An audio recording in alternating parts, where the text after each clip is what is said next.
আগের বছরেই বসিয়েছিলাম এই কলাবতী গাছগুলো, চারটে বিভিন্ন অন্য অন্য কালারের গাছ আমি এখানে বসিয়েছিলাম। তো এই গাছগুলো এতটাই ভর্তি হয়ে গেছিলো যে এই বছরই রিপোর্টিং করতে হয়েছে।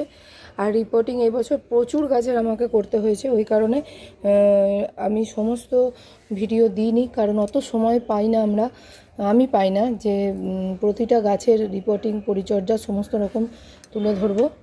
তো এইগুলোরও রিপোর্টিংয়ের ভিডিও দেওয়া হয়নি। সদ্য রিপোর্টিং করেছি, হয়তো দিন 10 হবে, তার বেশি নয়, 10 দিনও না হতে পারে, তবু মানে 10 দিনই ধরুন। 10 দিন রিপোর্টিং করেছি এই চারটে গাছের। মাটিটা দেখেই বুঝতে পারছেন যে এখনও পর্যন্ত এই যে রিপোর্টিংয়ের চিহ্ন রয়ে গেছে, মাটিটার ওপরে শিকড় সেভাবে আসেনি, বা এই যে পুরো নতুন মাটি দেওয়া সেটা বোঝা যাচ্ছে।